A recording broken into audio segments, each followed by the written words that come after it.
সাবির আলীর ছেলে আইএসএফ প্রার্থী হয়ে বর্ধমান থেকে দক্ষিণ থেকে দাঁড়ানোর জন্য উঠে পড়ে লেগেছে। যদি খোকন দাস প্রার্থী হয় বর্ধমানে, তাহলে ও আইএসএফ এর প্রার্থী হয়ে খোকন দাসকে হারাবে। বিস্ফোরক মন্তব্য। বর্ধমান পৌরসভার 18 নম্বর ওয়ার্ডের বিক্ষিপ্ত কিছু ঘটনা নিয়ে তোলপাড় হয়ে উঠেছে বর্ধমান শহরের রাজনীতি।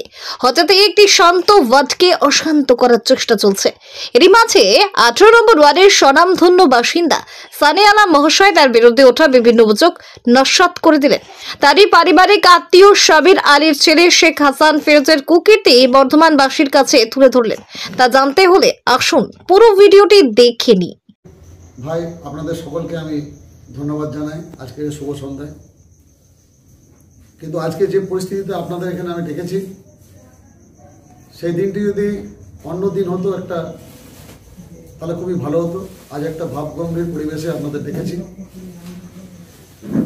এখানে আজকে আমাদের 18 নম্বর ওয়ার্ডে গোলাহাটে যে উদ্ভূত পরিস্থিতির সৃষ্টি হয়েছে, সে উদ্ভূত পরিস্থিতির সৃষ্টি হয়েছে তার একটি কারণ হচ্ছে যে আমাদের এখানে কিছু অসামাজিক ব্যক্তির হঠাৎ করে আবির্ভাব হয়েছে। মানে অসামাজিক ব্যক্তির হঠাৎ আবির্ভাবটা আমি এই কারণে বোঝাচ্ছি যে যিনি তার সেই ব্যক্তিগুলো যিনি যার অভিভাবক ছিলেন, তারা কিন্তু সমাজে আমাদের সঙ্গে খুব ভালোভাবে সম্পর্ক স্থাপন করে গেছেন। কিন্তু পরবর্তী ক্ষেত্রে নতুন প্রজন্মের শেখ হাসান ফিরোজ, মানে আমি সেই ব্যক্তি সাবির আলীর ছেলের কথা বলছি, যে কুখ্যাত সাবির আলী, যাকে সবাই চেনেন, কিন্তু যেভাবেই হোক তার নাম সারা বর্ধমানে প্রত্যেকটা ব্যক্তি আশা করি জানে। এবং তিনি নিজেকে ইন্ডাস্ট্রিয়ালিস্ট বলছেন। দেখবেন কথায় কথায় আমি একটা ইন্ডাস্ট্রিয়ালিস্ট। তাই আমার বক্তব্য যে সাধারণ ইন্ডাস্ট্রিয়ালিস্টের সঙ্গে সাধারণ আম আদমি, উনি আমাকে বলেছেন আম আদমি, তো ঠিক আছে, আমি আম আদমির সঙ্গে মিশে থাকি, আমি আম আদমির সঙ্গে পরিচিত হতে ভালোবাসি এবং আম আদমির সঙ্গে আমি থাকতে ভালোবাসি। কারণ কি, আমাদের পরিবার সারা জীবন এখানে আম আদমির সঙ্গে আছে, যার জন্য উনি যে আমার সম্বন্ধে বিশেষণটা প্রয়োগ করেছেন যে আমি আম আদমি, আমি বলছি উনি বাস্তবসম্মতভাবে বলেছেন। উনি আরেকটা কথা বলেছেন যে আমি সমাজসেবী, আমি এর সঙ্গে একমত হতে পারলাম না। সমাজ মানে কি, আমাদের যারা প্রতিবেশী আশেপাশে থাকে তাদেরকে নিয়ে আমাদের সমাজ। এই সমাজের জন্য উনি কি করেছেন যে উনি সমাজ সেবা করেছেন। কিন্তু আমরা দায়িত্ব নিয়ে বলতে পারি, আমরা জোর গলায় বলতে পারি, তথ্য দিয়ে বলতে পারি যে 18 নম্বর ওয়ার্ডে বিলাত আলী এবং তার বংশধর, আজকে আমি সানি আলম, আমার প্রজন্ম, আমরা এই পাড়ার জন্য, এই এলাকার জন্য সমাজ সেবা করে এসেছি এবং এখনো পর্যন্ত করছি, যার জন্য আমরা নিজেদেরকে সমাজসেবী বলি। কিন্তু উনি কিসের সমাজসেবী?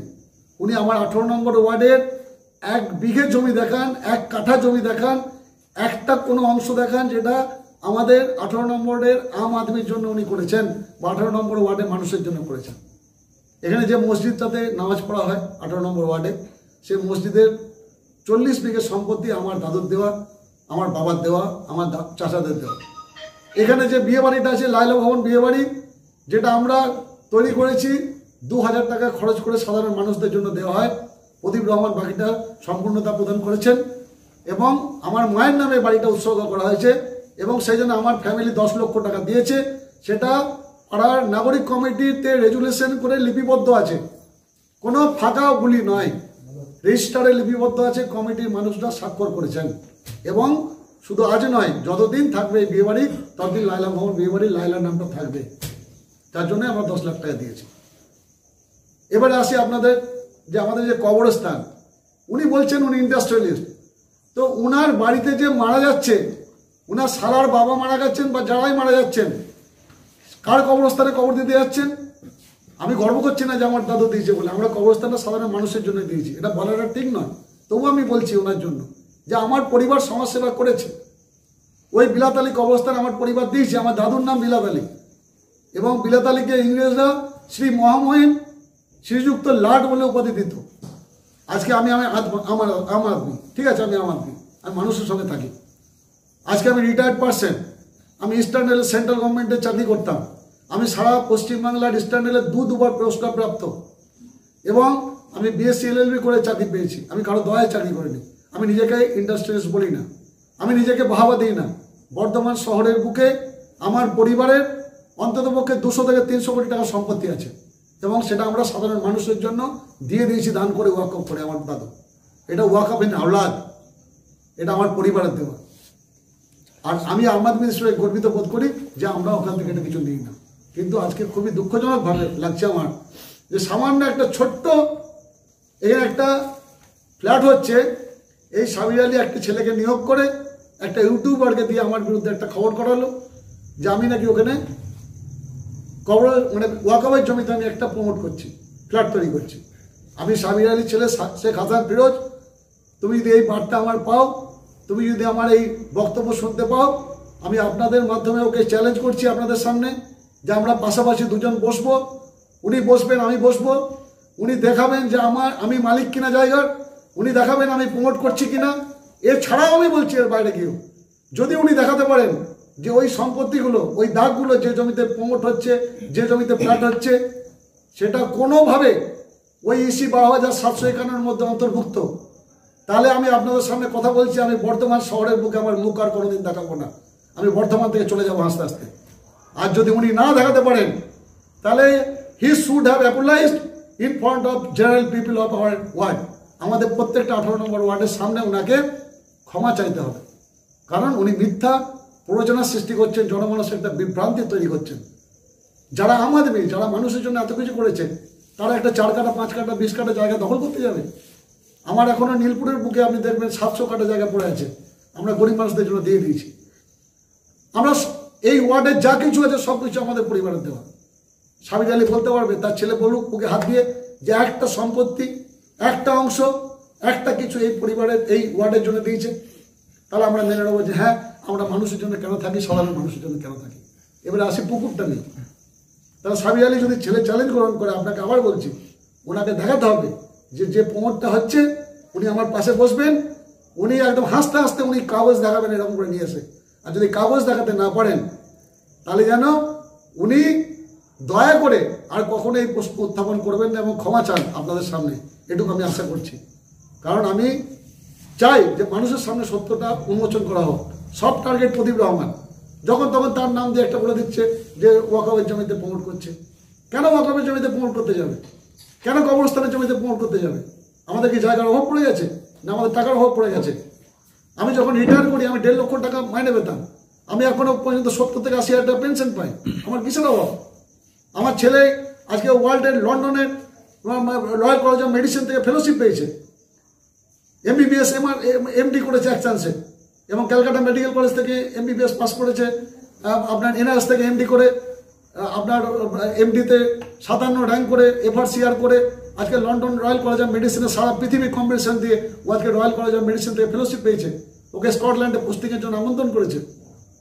আমার মেয়ে আজকে MBBS পাস করে, ইন্টার্নশিপ করে, কমপ্লিট করে MD ডিউরোর জন্য প্রিপারেশন নিচ্ছে। আমার বৌমা ডাক্তার, আমার বৌমা অ্যানাস্থেসিয়াতে MD করেছে NIS থেকে। আমরা তো আম আদমি, আমরা এত কিছু করার পর আম আদমির জন্য থাকবো। আমি আমার ছেলে মেয়েকে বলেছি সাধারণ পরিবারের জন্য, সাধারণ মানুষের জন্য একদিন করে ফ্রিতে ট্রিটমেন্ট করবে। তো সেই পরিবারের দিকে আঙুল তোলার আগে ভাবতে হবে। আমাকে কথায় কথা বলে দিচ্ছে আমি নাকি দুর্বৃত্ত, আমি নাকি ঠক, আমি নাকি গুন্ডা, আমি নাকি বদমাস, আমি একটা সেন্ট্রাল গভর্নমেন্টের রিটায়ার্ড এমপ্লয়ি। আমি তো বাবার জমিদারিতে বসে বসে খাচ্ছি না, আমি রীতিমতো পড়াশোনা করে চাকরি পেয়ে কম্পিটিশন পরীক্ষা দিয়ে চাকরি পেয়েছি। আজকে সাবির আলীর ছেলেকে আমি প্রশ্ন করতে চাই, তুমি কার দৌলতে দৌলতি করছো? তোমার বাবা আজকে পর্যন্ত আমাকে আমার ছবি দিয়ে আমার শুভকামনা করে আমাকে আজকে মেসেজ পাঠিয়েছে। তাহলে আমি যদি তার পরিবারের উপর আক্রমণই করতাম, সে আমাকে এই কথাটা লিখতো? আপনি বলুন, উনি কোনোদিন এসে আমার বিরুদ্ধে একটা কমপ্লেন করতে পারবেন যে ওনাকে কোনোদিন আমি অসম্মান করেছি? উনি তো এখানে আজকে 20 বছর এসছেন। একটা দিনের জন্য আমি সাবির আলীকে বলছি, আপনার ওনার বাবার ছেলেটাকে বলছি যে তোমার বাবা বলছে আমার পরিবারের উপর অত্যাচার হয়। একটা দিনের জন্য 20 বছর 25 বছর ধরে আছে, একটা দিনের জন্য সাবির আলী বলে দিক যে আমার বাবার সাথে কোনোদিন কোনো ঝগড়া হয়েছে। আজকে সাবির আলী ছেলে নতুন করে আপনাদের সামনে একটা প্রশ্ন উত্থাপন করছি, যেটা আপনাদের শুনে খুব অবাক লাগবে। সাবির আলীর ছেলে ISF থেকে বর্ধমান শহরের দক্ষিণ থেকে প্রার্থী হওয়ার জন্য উঠে পড়ে লেগেছে। বিরোধটা হচ্ছে এখানে। সাবির আলীর ছেলে আইএসএফ প্রার্থী হয়ে বর্ধমান থেকে দক্ষিণ থেকে দাঁড়ানোর জন্য উঠে পড়ে লেগেছে। যদি খোকন দাস প্রার্থী হয় বর্ধমানে, তাহলে ও আইএসএফ এর প্রার্থী হয়ে খোকন দাসকে হারাবে। This is the main factor. আর প্রদীপ রহমান যেহেতু খোকন দাসকে ভালোবাসে, তাহলে প্রদীপ রহমানের এখান থেকে যে সমস্ত ভোটগুলো পায়, মুসলিম ভোট পায়, ওই জন্য ইদানিং মসজিদে গিয়ে সাধারণ যারা মুসলিম আছে তাদের মনের মধ্যে একটা অন্যরকম প্রভাব সৃষ্টি করার চেষ্টা করছে, এবং সিপিএম এবং কংগ্রেসের সহযোগিতা নিয়ে ও বর্ধমানে নামাঙ্কন দাখিল করবে। কদিন আগেই দেখবেন বলছেন আমি পার্টি করি না, কদিন আগে 28 আগস্ট বলুন এবং খোকন দাসের যে প্রোগ্রামগুলো হলো, সামনে পতাকা লাগিয়ে ঘুরে বেড়াতো। এটাই কি তার মূল কারণ আইএসএফ? আমার মনে হচ্ছে এটাই তার মূল কারণ, যে ওরা তৃণমূলে যে সমস্ত ওয়ার্ডগুলো শক্তিশালী আছে সেই ওয়ার্ডগুলোকে দুর্বল করার চেষ্টা করছে, এবং ও আগামী দিনে আইএসএফ এর প্রার্থী হবে। কারণ ওর সাথে বিজেপির একটা গেম প্ল্যান হয়েছে, এবং ও কোনোভাবে ধারণা হয়েছে মনের মধ্যে যে এবারে নাকি তৃণমূল কংগ্রেস জিততে পারবে না। তাহলে আইএসএফ এ দাঁড়িয়ে যদি এখানে তৃণমূল প্রার্থীকে হারাতে পারে, তাহলে আগামী দিনে ওর রাস্তা বাঁধা। কিন্তু ওর বাপ সেটা চায় না। বাপের সঙ্গে ছেলের সঙ্গে এটাই সম্পর্ক। যখন আমি ওর ছেলেটাকে বললাম যে তুমি এই যে পুকুর, এই পুকুরটাকে তুমি, যে অংশ পুকুর আছে তোমার 28 কাঠা পুকুর, টোটাল পুকুরটা আছে 28 কাঠা, আজকে পুকুরটা মাত্র 4 কাঠায় দাঁড়িয়েছে, ভরাট করেছে। ভরাট করেছে। ওর ছেলের বিয়ের সময় জেসিবি দিয়ে, কেনা নামে একটি ছেলে আছে জেসিবি কাজ করে। কার ছেলের বিয়ে? সাবির আলী তার নিজের ছেলের বিয়েতে জেসিবি লাগিয়ে রীতিমতো মাটিকে ড্রেসিং করে নিয়ে গিয়ে সমস্ত চারিদিক থেকে ড্রেসিং করে নিয়ে এসে পুকুর ধারে ফেলে পুকুরটাকে 28 কাঠা থেকে দাঁড় করিয়েছে 4 কাঠায়। এবং এরপরে পুকুরের চারিদিকে একটা পাঁচিল দিয়েছে, পাঁচিলের পাশে একটা গেট বসিয়েছে। আপনি বলুন বর্ধমানে কোন শহরে, গ্রামের কোন জায়গায় আপনি দেখেছেন কোনো পুকুর পার্কে কেউ চারিদিকে পাঁচিল দিয়ে ঘেরে এবং তাদের গেট বসায় যে আমি কাউকে ঢুকতে দেবো না এখানে? উদ্দেশ্যটা কি? উদ্দেশ্যটা হচ্ছে পুকুরের 28 কাঠার উপরে উনি 28 কোটি টাকা লোন নিচ্ছেন ব্যাংক থেকে, এবার মাছ চাষ করবো বলে, প্ল্যানিং করবো বলে। কিন্তু মাছ চাষ করতে গেলে তো পুকুরটা রাখতে হবে।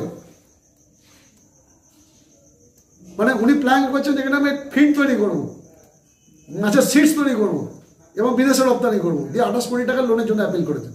আমাদের কাছে খবর আছে, আমি হয়তো আপনাকে তথ্য দিতে পারছি না।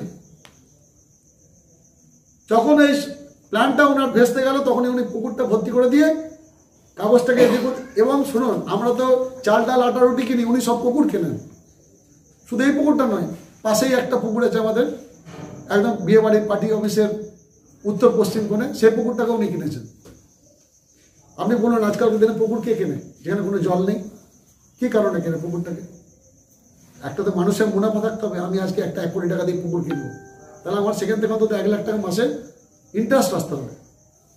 কিন্তু ওনার পুকুর কেনার উদ্দেশ্য একটাই, যে ওর রেকর্ডটাকে পরিবর্তন করে দিয়ে, পুকুরটাকে বন্ধ করে দিয়ে, রেকর্ডটাকে পরিবর্তন করে দিয়ে অন্তত পাড়টাকেও কিছুটা নেবো, নিয়ে একটা পাড় আজকাল জানেন আপনি 25-30 লাখ টাকা বিক্রি হয়।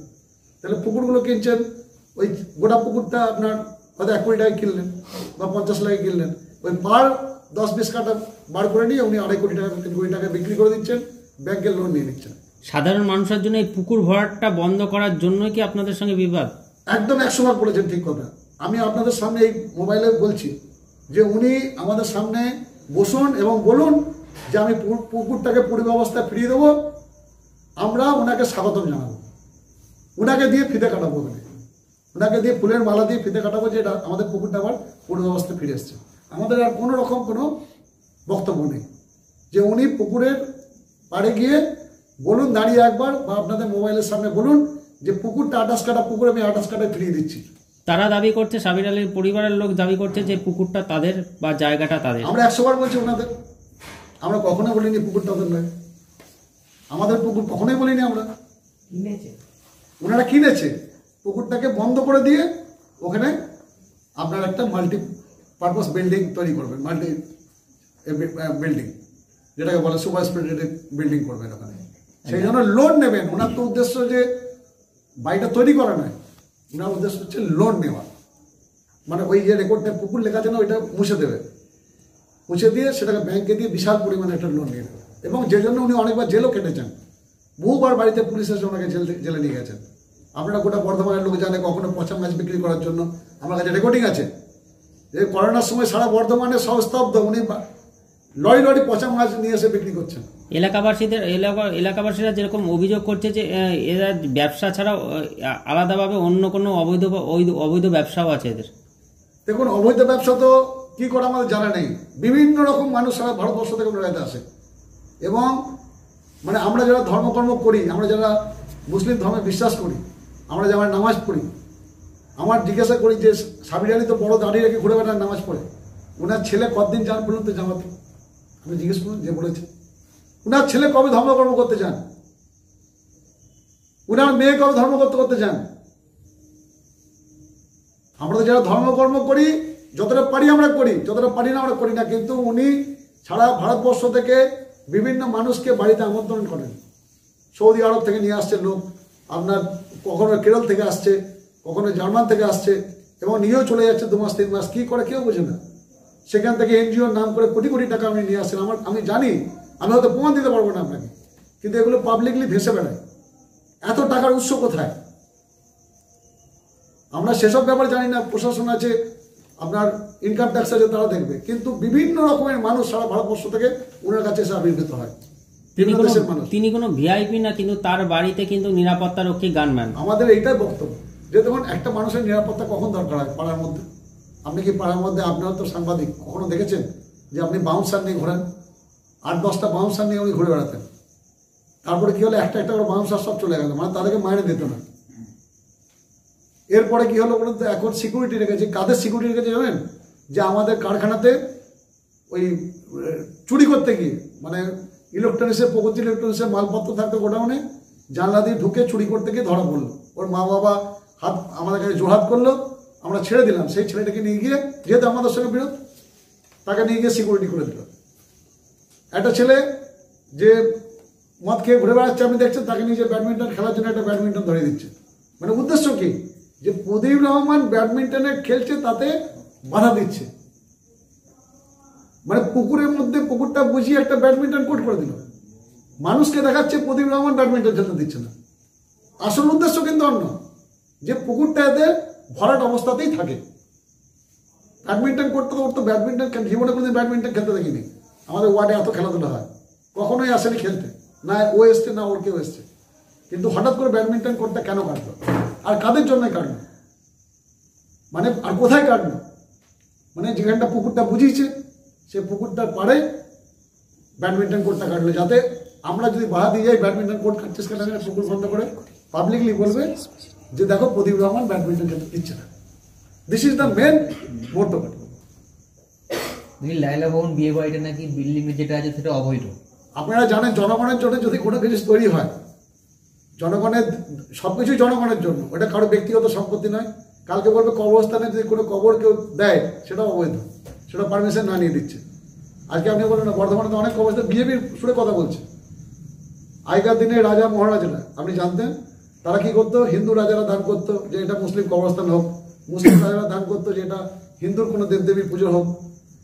তারপর সেখানে একটা বিল্ডিং তৈরি হলো, দিয়ে বলবে এটা অবৈধভাবে বিল্ডিংটা তৈরি হয়েছে 500 বছর আগে, এটা অবৈধটা ভেঙে ফেল। তো ওর তো বক্তব্য সেরকম। একটা গরিব মানুষদের জন্য বিয়ে বাড়ি, ও তো সাহায্য করা উচিত, যে বিয়ে বাড়িটা আরো ভালো করে হয়, ভালো করে চলে। কারণ এর তো টাকা প্রদীপ রহমান নেয় না, এর টাকাটা এলাকার মাদ্রাসা কমিটি আছে, সেই মানে 700 থেকে 800 টাকা খরচ হয়ে যায়। যারা পরিষ্কার পরিচ্ছন্ন করে থাকে 2000-এর মধ্যে 1200 টাকা। 1200 টাকাটা যতগুলো বিয়ে বাড়ি হয় সেই বিয়ে বাড়ি অনুযায়ী আমাদের মাদ্রাসা ফান্ডে জমা হয়। সেই টাকা থেকে আমাদের মাদ্রাসার কাজকর্ম চলে। তাহলে তো প্রদীপ রহমান নিচ্ছে না, প্রদীপ রহমান করে দিয়েছে, কিন্তু তার বেনিফিটটা নেয় সাধারণ মানুষ। all benefits goes to common people of Golaghat। যা কিছু আছে আমাদের এলাকায় সমস্ত বেনিফিট যেটা হচ্ছে সেটা 18 নম্বর ওয়ার্ডের জন্য এবং সাধারণ মানুষের জন্য। তাহলে যদি সেটাকে অবৈধ বলে, তাহলে এই অবৈধ কথাটা কার এগেন্সটে যাচ্ছে? আপনি বলুন তো, কাতে বলবো কবরস্থানটা অবৈধ পাঁচিল দেওয়াটা, কাল বলবো কবরস্থানে যে লাইটগুলো লাগিয়েছে সেগুলো অবৈধ, এর কোনো পারমিশন নিয়ে লাগায়নি। আপনি বলুন। এবং কবরস্থানে ও বলছে নাকি যে ওই পাশ দিয়ে একটা রাস্তা করেছে যেটা আমার জায়গাটা দখল করার জন্য। রায়লা ভবন বিয়ে বাড়ির সামনে হচ্ছে একটা মিউনিসিপ্যালিটি রোড, মানে ম্যাপটাও ভালো করে পঠন করেন যে কোন দিকে কি আছে না আছে। লায়লা ভবন বিয়ে বাড়ির সামনে হচ্ছে একটা রাস্তা, রাস্তার সামনে হচ্ছে একটা মানে দুপক্ষের মধ্যে মামলা চলছে দীর্ঘদিন ধরে। আবুল হোসেন এবং সত্য সাধন তা, এই দুই ব্যক্তির মধ্যে দীর্ঘদিন ধরে একটা জায়গা মামলা হচ্ছে, পড়ে আছে, সেটা আমরা ঘোড়াশরীফ মাঠ বলতাম। তারপরে হচ্ছে টমির বাড়ি, তারপরে হচ্ছে সাবির আলীর জায়গা। তাহলে আপনি বলুন যে সাবির আলীর জায়গা লায়লা ভবন বিয়ে বাড়ি কী করে অকুপাই করবে? ওই রাস্তা ফাস্তা সব দখল করে নেবে। আর কেন ভাই করবে? প্রদীপ রহমানের তো নিজের সম্পত্তি নয়, এটা এটা তো মাদ্রাসার সম্পত্তি, গোলাহাট বড় ভাইটাঙ্গা ইসলামিয়া মাদ্রাসার সম্পত্তি। তার একটা কমিটি আছে, তার একটা সেক্রেটারি আছে, প্রেসিডেন্ট আছে। শেষ কোশ্চেন, পরবর্তী পদক্ষেপ কী হবে এই বিষয়ে? দেখুন, আমি তো আপনাদের মোটামুটি সবই বললাম। এখানে আমি ওনাকে একটা শেষ আমি যেটা সারমর্ম আমি দিচ্ছি আপনাদের কাছে, আমি ওনার কাছে কতগুলো প্রশ্ন করে আমি এটা বন্ধ করতে চাই। যে দেখুন, উনি আমাকে আম আদমি বলেছেন, আমার তাদের কোনো আপত্তি নেই, কিন্তু উনি যে বাড়িটাতে তৈরি করে আছেন এখন বর্তমানে, উনি যদি ভালো করে ওনার পর্চাটা দেখেন, সেখানে এখন আমাদের পরিবারের একজন নাম হামিদা খাতুন, তার নামটা এখনো রেকর্ড হয়ে আছে। আমি নামটা দিয়ে দিচ্ছি আপনাকে, হামিদা খাতুন। সেটাকে উনি ইরেজ করেননি বা তার কাছ থেকে জায়গায় পয়সা দিয়ে কেনেননি, ওই অবৈধভাবে উনি বাড়ি করে আছেন নিজের বাড়িটা। এবং 1936 সালে আমাদের যে ওয়াকফ তৈরি হয়, আমার ছোট দাদু যিনি ওয়াকফ করে দিয়েছেন জায়গাটা, আমাদের এটাই বলতে হয়েছে এই কারণে যে ওর বাড়ির দাগে আমার বাবারা সই আছে, মানে কেনার সময় আমাদের জায়গায় কিনেছেন উনি। তা আমরা ভূমিপূর্ণ এটা বলতে চাইছি যে উনি বাইরে থেকে এসেছেন, আমরা কিন্তু বাইরে থেকে আসেনি। উনি বাইরে থেকে এসে 18 নম্বর রোডে বসেছেন এবং আমাদের জায়গার উপরে। আমাদের এক ফুপুকে উনি টাকাও দেননি, এখন কিছুটা অংশ বাকি আছে। আর ওই জায়গার টোটাল যে সম্পত্তি, তার 3 ভাগের 1 ভাগ ছিল ওয়াকফ। সেই ওয়াকফটাও উনি কোনোভাবে কাটিয়ে নিয়ে সেটাকে উনি বসবাস করতেন। আজকে আমরা কিছু বলিনি এই কারণে যে ঠিক আছে, সম্পর্কে একটা খাতিরের জন্য আমরা কিছু বলিনি, যেহেতু আমাদের ফ্যামিলি ওয়াকফ বলে। এটা পাবলিক ওয়াকফ বলে পাবলিক ছেড়ে কথা বলতো না, ফ্যামিলি ওয়াকফ বলে আমরা মার্জনা করে দিয়েছি। এটা গেল 1। 2 নম্বর হচ্ছে এই যে 2 নম্বর দাগ বালিডাঙ্গা মৌজারে পুকুরটা, উনি যদি কোথাও দেখাতে পারেন যে এটা পুকুর নয়, এটা ওনার বারবার বলছে এটা আমার ব্যক্তিগত জায়গা, ব্যক্তিগত জায়গা। দেখুন, জায়গার পুকুরের মধ্যে পার্থক্য আছে। পুকুর ব্যক্তিগত হলেও জনসাধারণের ব্যবহারযোগ্য। একদম, it is for the common people of this locality. পুকুর কখনো আপনি বন্ধ করতে পারেন না, কোনো অথরিটি বন্ধ করতে পারবে না, জেল হয়ে যাবে। তাহলে আমি সম্পূর্ণভাবে ওনাকে চ্যালেঞ্জ করলাম যে এটা 2 নম্বর দাগ এবং এটা পুকুর পাড়। উনি প্রমাণ করেন যেটা ওনার নিজের জায়গা, নিজের ব্যক্তিগত জায়গা, পুকুরটা ওনার নিজের। কিন্তু ওই পুকুরটা কি করে কনস্ট্রাকশন হয়, কি করে মানে গাড়ি রাখতে পারে, কি করে একের পরে গাড়ি রাখতে পারে? উনি বলছেন না যে আমি পুকুরকে আবার মাছ চাষ করবো, তাহলে গাড়ি রাখছেন কেন? 30-40টা গাড়ি রাখছেন, সেখান থেকে 1 লক্ষ টাকা করে ইনকাম হচ্ছে মাসে। তাহলে উনি তো ব্যবসায়ী কাজে লাগাচ্ছেন। পুকুর পাড়টা দোকান করুক, বিল্ডিং করুক, আর গাড়ি ভাড়া দিক, জিনিসটা তো সেম। পুকুর তো রইল না। তো আমি ওনাকে রিকোয়েস্ট করবো, উনি সাহস থাকলে ক্যামেরার সামনে বলবেন যে আমি 28 কাঠা পুকুর, আমি 28 কাঠা পুকুর আবার ফিরিয়ে দেবো, আমি ওনাকে মালা দিয়ে বরণ করবো। এটা গেল। আচ্ছা, এবার ওনার কাছে আমার প্রশ্ন যে পুকুর পাড় উনি বলেছেন যে ওরা দখল করে নিয়ে চলে যাবে বলে আমি গেটে তালা দিয়ে রাখি। আপনারা শুনেছেন যে কোনো সুস্থ মস্তিষ্কের মাথার কোনো মানুষ কখনো বলতে পারে যে পুকুরটাকে দখল করে নিয়ে পালিয়ে যাবে, এই জন্য আমি গেটে তালা দিয়ে রাখি? আপনি কখনো শুনেছেন? আপনারা তো ধরুন মানুষ, আমরাও মানুষ, আপনিও মানুষ, কখনো কোনো মানুষ কোনো পুকুর পাড়কে বা কোনো পুকুরকে দখল করে নিয়ে পালিয়ে যেতে পারে রাতারাতি চুরি করে? যে উনি পুকুর একটা গেট লাগিয়ে দিয়ে সেখানে তালা লাগিয়ে দিয়ে রেখেছেন, তো উনার মানে মোটিভটা কি? যে রাতের অন্ধকারে আসবে, মাটি নিয়ে, ট্র্যাক্টর নিয়ে বালি নিয়ে আসবে, গেটটা খুলবে, ছুট করে ঢুকে গিয়ে পুকুরে ফেলে দেবে মাটি, আবার গাড়ি বেরিয়ে গেলে তালা লাগিয়ে দেবে, মানুষ জানতে পারলো না কি হলো ভিতরে।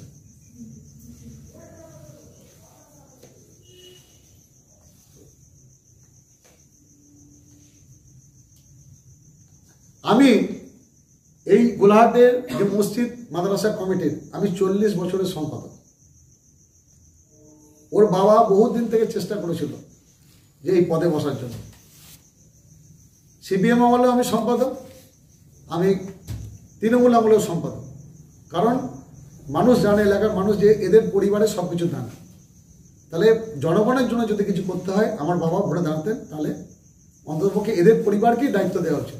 আমিও সেই কমিটিটা এখানে আছে, যারা আমাদের, যিনি সিপিএমের আগেও সময় ভাইস প্রেসিডেন্ট ছিলেন, এখনও প্রেসিডেন্ট আছেন শেখ সামাদ, যিনি কংগ্রেস করতেন শেখ মানওয়ার আজম, এবং ভোটে দাঁড়ান এখানে প্রদীপ রহমানের বিরুদ্ধে, তাকেও কিন্তু ট্রেজারে করা হয়েছে। তিনি একটা অডিট করেন এখানে ওই সম্পত্তির। আপনারা যদি প্রশ্ন থাকে আপনি ওনার ফোন নিয়ে জিজ্ঞেস করতে পারবেন যে এই বিয়ে বাড়িটা, লাইলখন বিয়ে বাড়ির সম্পূর্ণ অডিটটা কিন্তু করেন ওই মানওয়ার আজম, তিনি অডিটর, এবং তিনি কংগ্রেস প্রার্থী এই ওয়ার্ডে। তাহলে আমরা সবাইকে নিয়ে কমিটিটা করেছি মিলেমিশে, যে না আমাদের মধ্যে কোনো ঝগড়া রাখবো না, যে যাই পার্টি করুক, কিন্তু আমরা সবাই মিলে যেন মসজিদ মাদ্রাসা ক্ষেত্রে এক হয়ে থাকতে পারি, এটা আমাদের মোটিভ। 3, প্রদীপ রহমান তো উঠে এসে জুড়ে বসেনি। প্রদীপ রহমান এই গোলাহাটে তার মামার বাড়িতে জন্ম। প্রদীপ রহমানের বাবা একজন স্বনামধন্য ব্যবসায়ী। প্রদীপ রহমান মানুষের কাছ থেকে টাকা তুলবে?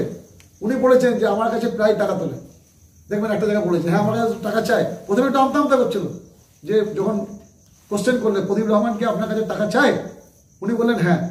আমি আপনাদের তরফ থেকে ওনাকে বলছি যে ওনার যদি কোনো টাকা পয়সার অভাব থাকে, এরকম যদি কোনো অবস্থা সৃষ্টি হয় যে কোনো 2 নম্বরই জায়গায় কিছু করতে গিয়ে উনি ফেসে গেছেন, উনি আমার কাছে আইনি সাহায্য চাইবেন, আমি ওনাকে আইনি সাহায্য দেবো। এবং এর আগে অনেকবার দিয়েছি। আমাকে আমার কাছে মানে আমি সে সমস্ত ব্যক্তিগত প্রশ্ন তুলতে চাই না আপনাদের কাছে, তাহলে বুঝতে পারতেন একটা ইন্ডাস্ট্রিয়ালিস্টের কি শোচনীয় অবস্থা। নিজেকে আমাদেরই বলি ওই ইন্ডাস্ট্রিয়ালিস্ট বলে, কিন্তু যদি আমাদেরকে বাজানো যায় এমনি করে, এখনো 500 কোটি টাকা বেরোবে বর্তমানে সম্পত্তি বেরোবে, আমি তার মালিক। কিন্তু সাবির আলীর মতো ব্যাংক ডাকাতি করে, ব্যাংককে জালিয়াতি করে ওর ছেলের মতো আমরা কিন্তু প্রপার্টি করিনি। এগুলো আমাদের পূর্বপুরুষের সম্পত্তি, যার জন্য ওনাকে আঙুল তোলার আগে ওনাকে একটা প্রমাণ দিতে হবে, একটা বিন্দু প্রমাণ দিতে হবে যে কখনো কোনো রসিদের মাধ্যমে হোক, কোনো, আমি বলছি তো রসিদের মাধ্যমে দেখাতে হবে। ধরুন এমনি লেনদেন তো কেউ দেখতে পায় না, কিন্তু হয়তো রসিদের মাধ্যমে দিয়েছেন কখনো। এই ওয়ার্ডের জন্য কখনো কোনো রসিদের মাধ্যমে কোনো মাদ্রাসা, কোনো কবরস্থান, কোনো কিছু তো উনি 1 পয়সা দাম দেননি, কখনো জীবনে দেয়নি। আমরা বহুবার চাইতে গেছি যে আপনি কবরস্থানের জন্য কিছু দিন, কিছু মসজিদের জন্য দিন। উনি কিন্তু বলেছেন না আমি এসব ব্যাপারে দেবো না। ওনার ছেলে তো হুট আউট করে তাড়িয়ে দেয় যে না না কবরস্থানের জন্য কি আছে, ওসব নিজে নিজে করো। আজকে সেই কবরস্থানে মারা গেলে কোথায় মাটিটা হবে বাবার? আমি বড় কথা বলছি না, যেতে হবে কিন্তু বিলাত আলী কবরস্থানের মধ্যে। আমরা সাদরে আমন্ত্রণ করবো, আমরা কখনো বারণ করবো না, কারণ আমাদের পূর্বপুরুষ শেখায়নি আমাদেরকে এই কথা যে কারো সম্বন্ধে আঙুল তুলতে। আর একটা কথা লাস্ট বলি আপনাদের, উনি দেখবেন বলেছেন যে ছেলেকে বিদেশ পাঠিয়ে দিয়েছেন নিজের সব মেরে ধরে। আপনি জানেন রয়্যাল কলেজ অফ মেডিসিন থেকে ফেলোশিপ পেতে গেলে পয়সা দিয়ে হয় না। এমডি চান্স পাওয়াটা অল ইন্ডিয়াতে র্যাঙ্ক করে এমনিতে হয় না। আপামর বর্ধমান মিউনিসিপ্যাল বয়েজে 1 থেকে ক্লাস 1 থেকে টানা 10 পর্যন্ত একতরফা ফার্স্ট হয়ে গেছে। মাধ্যমিকে 13তম স্থান অধিকার করেছিল, উচ্চ মাধ্যমিকে 6th, এবং মেডিকেল কলেজে 111 নম্বর র্যাঙ্ক করে মেডিকেল কলেজে, ক্যালকাটা মেডিকেল কলেজ থেকে পড়েছে, এবং এমডিতে 57 র্যাঙ্ক করেছে। অল ওভার ওয়ার্ল্ড বেসিসে পরীক্ষা দিয়েছে, এফআরসিআর পরীক্ষা দিয়ে লন্ডনে রয়্যাল কলেজ অফ মেডিসিন থেকে আজকে ফেলোশিপ দিয়েছে, ওকে স্কটল্যান্ডে ডেকে পাঠিয়েছে এবং নিউজিল্যান্ডকে পাঠিয়েছে। ও তার দিকে আঙুল তুলছে, যাকে বর্তমানে বিভিন্ন সংবাদপত্র, বিভিন্ন প্রতিষ্ঠান, বিভিন্ন কলেজ ওকে সম্বোধনা দিয়ে এসছে। পয়সা দিয়ে সব হয়, পয়সা দিয়ে বিবেককে কেনা যায় না। পয়সা দিয়ে সব হয়, পয়সা দিয়ে সম্মান কেনা যায় না। আমি লাস্ট ওকে বলছি পয়সা দিয়ে সব করা যায়, কিন্তু পয়সা দিয়ে সম্মানকে ফিরিয়ে আনা যায় না। পয়সা দিয়ে সব করা যায়, কিন্তু পয়সা দিয়ে মানুষের প্রদত্ত অনারকে ফিরিয়ে আনা যায় না। আমি চেঞ্জ করতে পারবো না। আমার দাদুকে বলতো মহামহিম শ্রী লাট, দলিল লেখার আগে কার দলিল লেখা নেই দেখাতে পারবে? 1865 সালের দলিল। আমার দাদুর দলিল আছে, আমি আপনাকে 101টা ফেলে দেবো। আমি চ্যালেঞ্জ করছি সাবির আলী ছেলেকে, শ্রীযুক্ত মহামহিম লাট, উনি দেখান ওর পরিবারের প্রতি লেখা আছে, এটা গভর্নমেন্ট থেকে ইস্ট ইন্ডিয়া কোম্পানি লিখেছে। ওনার মেয়েকে কি আপনি চুল টেনেছিলেন? ওনার মেয়ে, আমি তো মেয়ের যদি চুল টেনে থাকবে, একটা তো আপনাকে টিভি ক্যামেরা একটা তো ফুটেজ দেখাবে। ফুটেজটা কি সত্য? না, ফুটেজ তো দেখা, আর ফুটেজ তো ও যা করেছে। দেখুন ওই ঘটনাটা আমি বলি আপনাকে কি ঘটেছিল। আমি পার্টি অফিসে মিটিং করে বাড়ি আসছি। বাড়ি আস্তে আস্তে যখন এসে আমি একটু এগিয়ে গেছি, আমার পাশ দিয়ে মোটরসাইকেলটা নিয়ে পেরিয়ে গেল ছেলেটা। মানে কি ওই ইচ্ছা করে, এবং আমাকে পায়ে ঘেরে ধাক্কা মারলো, ধাক্কা মারে আমাকে, আমি বলে ধাক্কা মারলি কেন? তখন আমাকে একটা মুখ খিস্তে করে গালাগাল দিল। আমি ওকে এসে জিজ্ঞেস করছি, মানে আমার সঙ্গে আরো একটা ছেলে ছিল, একটা মসজিদে নামাজ পড়ছিল, সে ব্যক্তিও ছিল, আর কেউ ছিল না কিন্তু আমার সঙ্গে। আমি বললাম তুই কোথায় বাড়িটা তো? বলছে আমার নদীপাড়া বাড়ি। আমি কিন্তু কার যাচ্ছে, কোথায় কার বাড়ি ওকে কিছুই জানি না। বলছে আমার বন্তিরে বাড়ি। তাহলে রাত্রের বেলায় আপনি চিন্তা করুন তো, ও বলছে যে আমার বাড়িতে কেউ ছিল না, তাহলে এই লোকগুলো কোথা থেকে আসছে? আমি বললাম তুই যে আমাকে ধাক্কাটা মারলি কি কারণে মারলি? বলছে আমার ভুল হয়ে গেছে, আমাকে ক্ষমা করে দাও। জোরাত করে ক্ষমা চাইছে। আমি তুই তাহলে অন্য স্বীকার কর, যখন গালাগাল দিলি আমাকে। বলছে আমার ভুল হয়ে গেছে। এই কথাটা বলতে বলতে ওর বাড়ি থেকে রেডে করে, মানে সাবির আলী বাড়ি থেকে অন্তপক্ষে, আপনি দেখবেন ছবিটাতে আছে, দেখবেন আমাকে ঠেলে নিয়ে যাচ্ছে। আপনি ভালো করে পিকচারটা দেখবেন, আমাকে ঠেলে একদম নিয়ে যাচ্ছে, একদম সাইডে সাঁটিয়ে দিল। তারপর আবার কিছুটা পোর্শন কেটে দিল, মানে আমাকে তখন ফেলে বেধাও মারলো। তারপর আমাকে ছবিতে দেখেছেন কোথাও? সেগুলো কিন্তু পিকচার থেকে কেটে দিয়েছে। সাবির আলী মেয়ে এত বড় একটা ডান্ডা নিয়ে, তার মধ্যে কাপড় জড়ানো, আমাকে এখানটা মারলো, আমার নাক দিয়ে গড় গড় করে রক্ত বেরোতে তার মতো। আমি পড়ে গেলাম এখানে। আমি পড়ে যাওয়ার পরে আমাকে ওসি নিয়ে গেছে। আর প্রদীপ রহমান যে জামাটা পরেছিল, মানে বিয়ে বাড়ি থেকে এসে, সেই জামাটা পরে কন্টিনিউ আছে। বলছে জামাটা চেঞ্জ করে নিল। আরে প্রদীপ রহমান সাবারি মেয়েকে কেন চুল টানতে যাবে? এরকম ঘটনা ইতিহাসে কোনোদিন ঘটে? কেউ করে চুল টানতে যায় কোনো ছেলে? এত কিছু ঘটনার পরেও কিন্তু সাবির আলীর ছেলে কিন্তু গ্রেপ্তার নেই, এবং তার বাড়িতে কিন্তু এখনো পর্যন্ত পুলিশ ব্রিগেড বসানো হয়েছে। শুধুমাত্র কি টাকার জোরে কি পুলিশ? এটাই আমাদের বক্তব্য প্রশাসনের কাছে। আমার এটাই বক্তব্য যে আমরা আম আদমি যেটা ও বলছে, আর ও একটা ইন্ডাস্ট্রিয়ালিস্ট বলছে, তাহলে প্রশাসন কেন? সাবির আলী সম্বন্ধে প্রশাসন খুব ভালো করে জানে সে কেমন। বহুবার ওনাকে জেলে নিয়ে গেছে। আর সাবির আলী আমাদের এই এত বছর ধরে কোনো একটা দাগ নেই আমাদের চরিত্রের মধ্যে যে আমরা কাউকে মারধর করেছি, কখনো কোনো কেস খেয়েছি। আজকে আমার 62 বছর বয়স হয়ে গেলে আমি রিটায়ার্ড পার্সন, রেল থেকে 2বার অ্যাওয়ার্ড পেয়েছি, বেস্ট অ্যাকাউন্টেন্ট অ্যাওয়ার্ড। মানে সারা পশ্চিমবাংলার মধ্যে, ইস্টার্নেলের মধ্যে বেস্ট অ্যাকাউন্টেন্ট হয়েছে। তাহলে আমরা কি লোককে মারতে যাবো? বাদামতলে যে ছেলেটাকে অ্যারেস্ট করেছে, সেই ছেলেটা বিপরীতে ছেলেটাকে আমরা তো চিনি না। এই ছেলেটা কোথা থেকে এলো, কি এলো, আমরাও ছেলেটাকে চিনি না। আমি ওকে দেখলে চিনতেই পারবো না কে ছেলে না ছেলে। আপনারা এনেছিলেন। আমরা কোথা থেকে নিই? আমরা দেখি পাড়ায়, এই যে বলছে 200 ছেলে নিয়ে এসছি, তাহলে আমরা ওই 200 ছেলের একটা ভিডিও ফুটেজ দেখা।